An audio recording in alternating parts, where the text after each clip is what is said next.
اور پھر ان سے جو دعائیں اس امت تک پہنچی ان کی مختلف قسمیں ہیں۔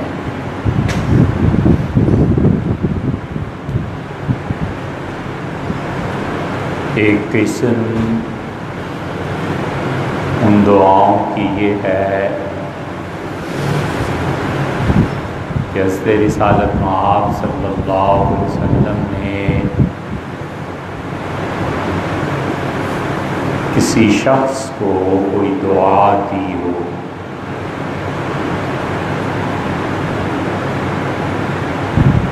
ایک صحابی رضی اللہ عنہ کو دعا دی اور کہا کہ اللہ اسے گھوڑے پر جما دے۔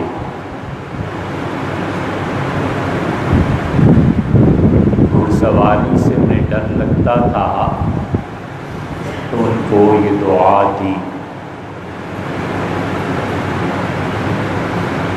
سیدنا عمر رضی اللہ عنہ کو دعا دی، بہت لوگوں کو دعائیں دی۔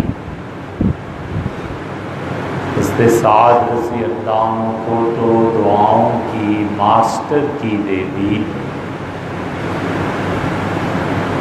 اور اللہ تعالیٰ سے عرض کیا کہ اللہ سعد جب بھی دعا مانگے اس کے ہاتھوں کو خالی نہ لوٹا۔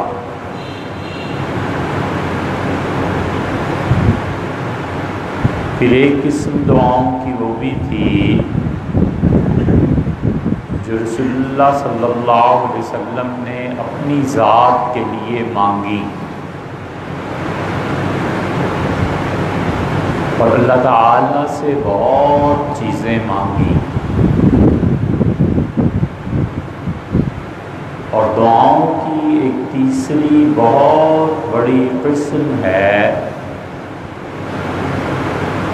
جو صحابہ کرام رضی اللہ عنہم کو تلقین فرمائی اور کہا نماز میں یہ دعائیں مانگا کرو۔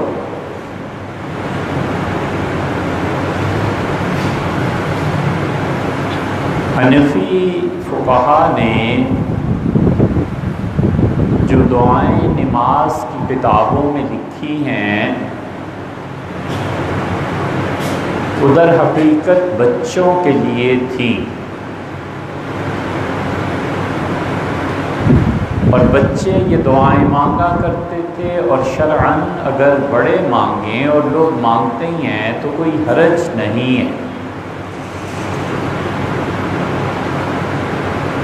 لیکن جو حنفیوں پر اعتراض کیا جاتا ہے اور اہل حدیث حضرات کہتے ہیں وہ بالکل صحیح اعتراض اور وہ سچ کہتے ہیں۔ نماز میں بہت دعائیں ہیں، حضور صلی اللہ علیہ وسلم نے رکوع میں دعاؤں کا ارشاد فرمایا، سجدے میں دعائیں مانگتے تھے، اور بہت رکوع سے جب کھڑے ہوتے تھے تو اتنی دعائیں مانگتے تھے کہ صحابہ کرام رضی اللہ عنہم کہتے ہیں کہ ہمیں یہ ہوتا تھا کہ شاید سجدے میں جانا بھول گئے، اور دونوں سجدوں کے درمیان بیٹھتے تھے تو اتنی طویل دعائیں مانگتے تھے کہ ہم سمجھتے تھے کہ شاید دوسرا سجدہ بھول گئے۔ اور پھر دعائیں مانگنے کا اصل جب موقع آتا تھا سلام پھیرنے سے پہلے اور درود شریف کے بعد تو حد ہو جاتی تھی۔ رسول اللہ صلی اللہ علیہ وسلم بہت طویل دعائیں مانگتے تھے۔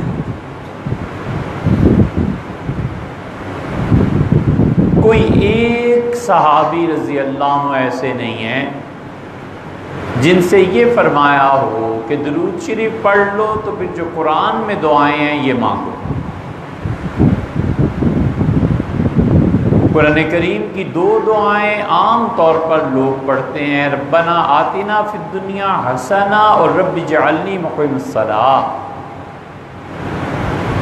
بالکل ٹھیک پڑھتے ہیں، نماز ہو جاتی ہے، کوئی کراہت نہیں ہے، اس لیے کہ رسول اللہ صلی اللہ علیہ وسلم نے فرمایا تھا کہ درود شریف پڑھو اور اس کے بعد دعا مانگو، تو دعا کتاب سے ہو، سنت سے ہو، بالکل ٹھیک ہے۔ لیکن دنیا کی زندگی میں فرسٹ کلاس ڈھونڈتے ہیں، اے سی سے کم کمرہ نہ ہو، کم سے کم پنکھا ہی چلتا ہو، کھانا زبردست، کپڑا 10 بار چیک کرو، ایک لے دے کے یہ نماز ایسی چیز رہ گئی ہے کہ عمر بھر میں کبھی سوچا ہو کہ اس نماز کو بہتر کیسے بنایا جا سکتا ہے، یہ عبادت فرسٹ کلاس کیسے کی جا سکتی ہے۔ اسی لیے اہل حدیث حضرات کہتے ہیں کہ جو درود شریف کے بعد تم لوگ دعائیں مانگتے ہو قرآن کی، یہ کہاں آیا ہے؟ سچ کہتے ہیں حضور اقدس صلی اللہ علیہ وسلم نے یہ ضرور فرمایا کہ اس کے بعد دعا مانگو، تو دعا میں پابندی نہیں لگائی کہ جو میں سکھاتا ہوں یا جو اللہ کی کتاب سے ہے، یہ بات بالکل درست ہے۔ لیکن دیکھا جائے تو جتنے لوگ رسول اللہ صلی اللہ علیہ وسلم کے پاس آئے ہیں، کبھی بھی قرآن کی دعا نہیں سکھائی، ہمیشہ، اور ہر ایک کو کوئی نہ کوئی مختلف دعا۔ حضرت ابوبکر رضی اللہ عنہ نے عرض کیا کہ اللہ کے رسول جب آخری قعدے میں میں درود شریف پڑھ لوں تو اس کے بعد سلام پھیرنے سے پہلے دعا کیا مانگوں؟ تو فرمایا ابوبکر یہ پڑھا کرو، اور پھر رسول اللہ صلی اللہ علیہ وسلم نے اپنے پاس سے دعا سکھائی اور کیا یہ کہا کرو کہ فاغفر لی فإنہ لا یغفر الذنوب الا انت، یہ اس دعا کے آخر پہ آتا ہے کہ اللہ مجھے معاف فرما دیں، اور آپ جیسا معاف کرنے، آپ کے علاوہ کوئی معاف کرنے والا ہے نہیں۔ حضرت برا رضی اللہ عنہ آئے، قدامہ نے مغنی میں یہ دعا نقل کی ہے، حنبلی فقہا ہیں یہ رحمہم اللہ، شیخ عبد القادر جیلانی رحمۃ اللہ علیہ کے خلیفہ اور ہمارے حضرت شیخ الاسلام ابن تیمیہ رحمۃ اللہ علیہ کے بھی شیخ تھے۔ برا رضی اللہ عرض کیا کہ مجھے کوئی دعا سکھا دیں، فرمایا سلام پھیرنے سے پہلے یہ کہا کرو کہ اللہم انی اعوذ بک من النفاق، اللہ منافقت کی زندگی سے تیری پناہ چاہتا ہوں۔ سے عائشہ رضی اللہ عنہ کہتی ہیں میں نے سوچا کہ رسول اللہ صلی اللہ علیہ وسلم خود کیا دعا مانگتے ہیں، تو گھر میں نماز پڑھ رہے تھے، ایک مرتبہ درود شریف کے بعد اور سلام سے پہلے اللہ تعالیٰ سے عرض کیا کہ اللہم انی اعوذ بک من فتنۃ المحیاء و من فتنۃ الممات، اللہ زندگی میں جو آزمائشیں آتی ہیں اور موت کے وقت جو آزمائش آتی ہے، اللہ میں تیری پناہ مانگتی ہوں، اللہ میں تیری پناہ مانگتا ہوں۔ وَمِن شَرِّ فِتْنَةِ الْمَسِيحِ الدَّجَّالِ، اور اللہ دجال جو آئے گا نا، اس وقت جو امت میں آزمائش پڑے گی ایمان کی، اللہ میں اس سے بھی تیری پناہ مانگتا ہوں۔ میں وَمِن فِتْنَةِ عَذَابِ الْقَبْرِ، اور اللہ قبر میں جب لوگ لٹائیں گے، وہاں جو مجھ سے سوال و جواب ہوں گے، اللہ میں تیری پناہ مانگتا ہوں کہ میں ناکام ہو جاؤں۔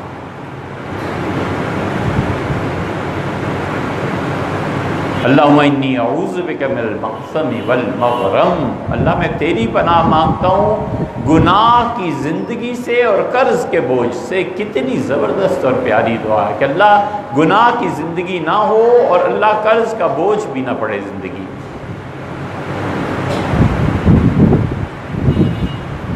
اس لیے جس کو رسول اللہ صلی اللہ علیہ وسلم نے دعا سکھائی ہے نماز میں، قرآن کے علاوہ ہی سکھائی ہے۔ حضرت معاذ رضی اللہ عنہ سے کہا کہ یہ پڑھا کرو اللہم اعنی علی ذکرک و شکرک و حسن عبادتک، اللہ میری مدد فرما علی ذکرک، اللہ تجھے یاد کرتا رہو، و شکرک، اور اللہ تیرے انعامات پہ تیرا شکر ادا کرتا رہو، حسن عبادت، اور اللہ جو بھی زندگی میں عبادت کروں فرسٹ کلاس عبادت، زبردست عبادت کروں، ایسی جس سے تم مجھ سے خوش ہو، راضی ہو۔ مراد یہ آپ لوگ معلوم نہیں کہاں کہاں سے آتے ہیں، مگر سنتے ہیں کہ بہت دور دور سے بھی، تو ہم کیوں نہ زندگی کا یہ اصول مقرر کریں کہ جب بھی کسی دینی اجتماع میں جانا ہے، اگر تو کچھ سیکھ کے اٹھے تو بسم اللہ، اور اگر کچھ نہیں ہے، ادھر ادھر کی باتیں ہیں، تو وہ بھی وقت برباد کیا اور اس کا بھی وقت برباد۔ اس لیے ہم سب کو یہ سمجھنا چاہیے کہ ہم اپنی نماز کی دعائیں درست کریں۔ رسول اللہ صلی اللہ علیہ وسلم نے نماز کے آخر پر یہ جو دعائیں مانگنے کی ہیں نا، ان میں ایک بہت عمدہ دعا حضرت عمار بن یاسر رضی اللہ عنہ کو سکھائی تھی، ہے وہ تھوڑی سی طویل، لیکن دین اور دنیا کی کوئی چیز ایسی نہیں ہے جو رسول اللہ صلی اللہ علیہ وسلم نے عمار کو نہ سکھائی ہو۔ عمار سے بڑی محبت تھی، بڑا تعلق تھا، اور عمار وہ شخص ہیں کہ یہ لوگ یمن سے ہجرت کر کے مکہ مکرمہ آئے تھے، غلام تھے۔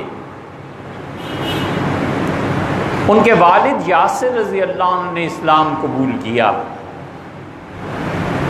اور ان کی والدہ سمیہ نے اسلام قبول کیا، اور عمار نے ظاہر ہے گھر میں اسلام تھا، مسلمان۔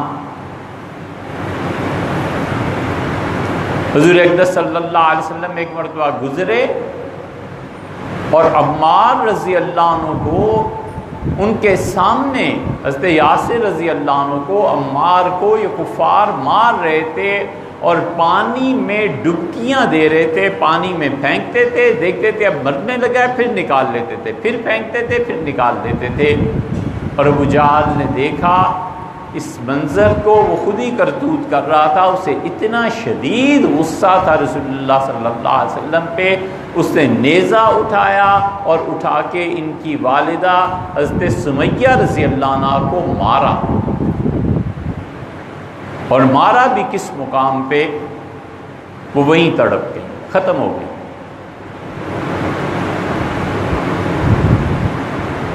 حضرت عمار رضی اللہ عنہ کہتے ہیں کہ میں نے رسول اللہ صلی اللہ علیہ وسلم سے کہا 19-20 سال کا لڑکا، ماں باپ پٹ رہے ہوں تو کوئی غیرت نہیں آتی؟ میں نے کہا اللہ کے رسول آپ دیکھ رہے ہیں میرے ماں باپ کے ساتھ کیا ہو رہا ہے؟ آپ نے فرمایا اصبروا علی یاسر، یاسر کی اولاد صبر کرے، موعدکم الجنہ، میرا وعدہ ہے جنت میں ہم ساتھ رہیں۔ اس درجے کے آدمی تھے، ماں باپ شہید، مدینہ منورہ ہجرت ہوئی اور مسجد نبوی بننے لگی، تو ہر آدمی صحابہ کرام رضی اللہ عنہ اور خود رسول اللہ صلی اللہ علیہ وسلم ایک ایک پتھر اٹھا کر لا رہے ہیں۔ عمار کو دیکھا تو عمار نے اپنے کندھے پہ چادر رکھی تاکہ کندھا چھل نہ جائے، اور 2 پتھر اٹھا کے لا رہے ہیں۔ رسول اللہ صلی اللہ علیہ وسلم عمار یہ کیا؟ پاس بلایا، عمار رضی اللہ عنہ کی چادر اتاری جس میں مبارک پہ ہاتھ پھیرا ان کے، اور فرمایا عمار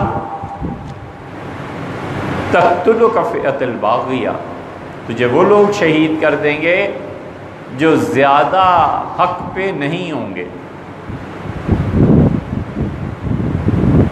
پھر اور محبت، پھر عمار رضی اللہ عنہ کو بلایا اور فرمایا عمار تمہیں بتائیں زندگی میں آخری چیز جو تم پیو گے وہ دودھ ہوگا۔ اور عمار رضی اللہ عنہ کی بہت طویل عمر ہوئی، 80 برس کے قریب، اور صحابہ کرام رضی اللہ عنہ میں ایک ایک فرد جانتا تھا کہ عمار کی شہادت جس کے بھی ساتھ ہوئی وہ لوگ حق پہ ہوں گے اور ان کے مخالفین زیادہ حق پہ نہیں ہوں گے۔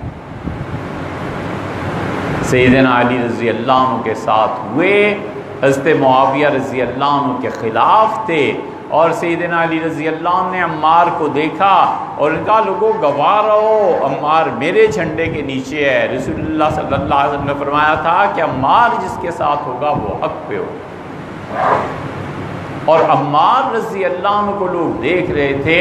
صحابہ کرام رضی اللہ عنہ کی پوری جماعت اس اضطراب میں تھی کہ حق کہاں ہے، ادھر علی کے ساتھ جائیں یا معاویہ رضی اللہ عنہ کے ساتھ جائیں، سچائی کہاں ہے؟ اور کھڑے کنارے پر دیکھ رہے تھے اور لڑائی ہو رہی تھی۔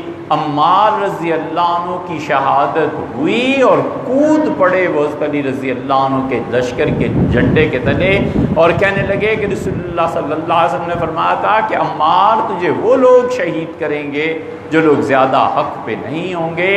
اکھڑ جاتا حضرت معاویہ رضی اللہ عنہ کا پرچم اور عمر بن العاص رضی اللہ عنہ جیسے آدمی سہم گئے، گھبرا گئے اور کہا معاویہ عمار وہاں اور شہید ہو گئے۔ اور رسول اللہ صلی اللہ علیہ وسلم نے اس کے متعلق یہ کہا تھا معاویہ رضی اللہ عنہ تعویل نہ کرتے تو اس دن ختم ہو گئی تھی بات۔ عمار گھر سے نکلے اور عمار رضی اللہ عنہ بدری تھے، احد میں تھے، حدیبیہ میں تھے، فتح مکہ میں تھے، حنین میں تھے، تبوک میں تھے۔ کوئی معرکہ تھا جہاں عمار نہ گئے ہوں۔ سیدنا عمر رضی اللہ عنہ جب بھی گزرتے تھے ان کے سامنے سے محبت، احترام، سلام کرتے تھے عمار کو، اتنے بڑے آدمی۔ اور عمار رضی اللہ عنہ گھر سے نکلے، نوکر نے پوچھا کہ کہاں جاتے ہیں؟ کہا تمہیں پتہ نہیں امیر المومنین سیدنا علی رضی اللہ عنہ نے بلایا ہے، جہاد کرنا ضروری ہے۔ تو اس کا حضرت آپ کمزور ہو گئے ہیں، تھکے سے لگ رہے ہیں، یہ لیں یہ پی لیں۔ تو دودھ پیا، دیکھا دودھ تھا، پی لیا، اسے واپس کیا برتن اور کہا اب نہیں آنا۔ اس کا خیر، کہا شہید ہو جاؤں گا۔ اس کا کیسے؟ انہوں نے کہا حضور صلی اللہ علیہ وسلم نے مجھ سے فرمایا تھا کہ عمار آخری چیز جو تم زندگی میں پیو گے وہ دودھ ہو، اور وہی یہ عمار ابن یاسر رضی اللہ عنہ کوفہ میں گئے اور سیدنا عمر رضی اللہ عنہ نے کوفہ میں جن لوگوں کو 10 آدمی غالباً بھیجے تھے مختلف عہدے دے کے، حضرت سعد رضی اللہ عنہ سے کہا تھا کہ تم گورنر کے عہدے پر رہو گے، اور عبداللہ ابن مسعود رضی اللہ عنہ سے کہا تھا کہ آپ لوگوں کو تعلیم دیں گے، اور خزانہ بھی فرمایا تھا کہ یہ سعد کو زیادہ ضرورت پیش آئے گی ان کے پاس رہے گا، اور فرمایا عمار آپ بھی چلے جاؤ، اور عمار رضی اللہ عنہ کی ذمہ داریاں بھی لگائی تھی، انہیں بھیجا تھا، اور فرمایا عمار لوگوں کو نماز سکھانی ہے اور نماز پڑھانی ہے، یہ وہ نماز ہے جو ہم ردی بیکار، کوئی پرواہ ہی نہیں ہے کہ اس نماز کا کچھ کرنا بھی ہے کہ نہیں کرنا، کوئی مجھے سیاست سے لینا دینا نہیں۔ قسم کھاؤ یار، ہم اتنے بے حس ہو گئے ہیں، کوئی ایک آدمی اس پورے ملک میں گواہی دے کہ بلاول کو کبھی نماز پڑھتے دیکھا ہے؟ ہم کیا کرنے چلے؟ اوپر سے لے کے نیچے تک اس نماز میں بے حس ہو گئے، پڑھتا ہے ٹھیک ہے، نہیں پڑھتا تو ٹھیک ہے، کوئی کہے کہ نماز پڑھو آگے سے گالیاں سنیں۔ اللہ نے کہا ہے نماز پڑھو اور مشرک نہ بنو، سورہ روم میں وَلَا تَكُونُوا مِنَ الْمُشْرِكِينَ، اس لیے کہ شرک کرتا ہے اپنے نفس کو اللہ کا شریک ٹھہراتا ہے۔ نفس کہتا ہے نہ پڑھو، اللہ کہتا ہے پڑھو، کہتا ہے اللہ کہتا رہے میں نے نہیں پڑھنا۔ حضور صلی اللہ علیہ وسلم فرمایا تھا بین العبد والکفر الصلاۃ، لوگوں بس آدمی کو کفر تک پہنچنے میں ایک ہی چیز ہے اور وہ نماز کا چھوڑ دینا، بس کافی ہے کافر ہو جائے۔ حضرت عمار رضی اللہ عنہ حاضر ہوئے اور کہا اللہ کے رسول کوئی دعا سکھا دیں، میں درود شریف کے بعد کیا پڑھا کروں؟ تو رسول اللہ صلی اللہ علیہ وسلم نے دعا سکھائی، وہ دعا ہم لائے، اس کی تشریح بھی کر دیتے ہیں، اس کو پڑھ بھی دیتے ہیں، آج تو ممکن نہیں ہے۔ یہ 13 جملے ہیں جو رسول اللہ صلی اللہ علیہ وسلم نے عمار جیسے اپنے محبوب صحابی رضی اللہ عنہ کو سکھائے تھے، محبت کے ساتھ سکھائے تھے کہ عمار نماز کے آخر پہ ہمیشہ یہ پڑھنا ہے۔ آئندہ جمعے اسی کی تشریح میں جو بھی ہوا ہوں گے، اور فرمایا کہ یہ پڑھا کرو اللہم بعلمک الغیب، اے پروردگار وہ جو غیب کا علم تجھے حاصل ہے، اللہ تعالیٰ کے لیے کوئی چیز غیب نہیں ہے،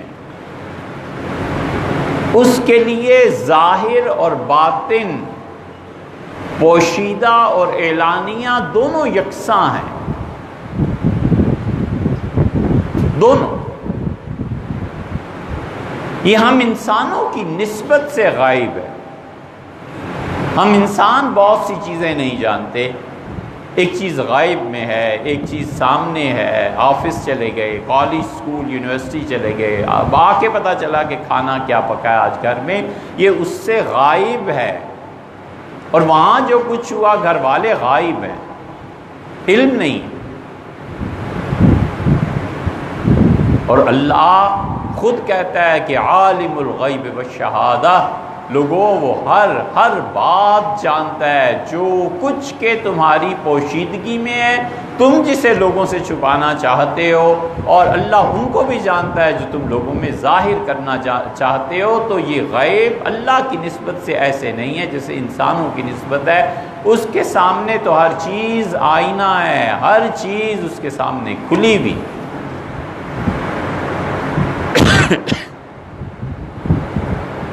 وَقُدْرَتِكَ عَلَى الْخَلْقِ، اور اللہ وہ قدرت جو تجھے اپنی مخلوق پر حاصل ہے۔ اللہ کی قدرت صبح صدر اور وزیر اعظم اور شام جیل میں، یہ اللہ ہی کی قدرت ہے۔ اور ایک لمحے میں دلہا اور دوسرے لمحے میں شور مچ گیا کہ اب قبر کی تیاری کر، کہ اللہ ہی کی قدرت ہے۔ اور اللہ ہی کی قدرت ہے کہ وہ زمانے کو پھیر دیتا ہے، اور ایسا پھیرتا ہے کہ جن کے ہاں غربت تھی آج ان کے ہاں کروڑوں اور اربوں ہیں، اور جن کے باپ دادا سونا اچھالتے اور کھیلتے تھے آج ایک دن کے کھانے کو محتاج ہے۔ یہ زمانہ پھیرتا ہے، اور یہ اللہ ہی کی قدرت ہے۔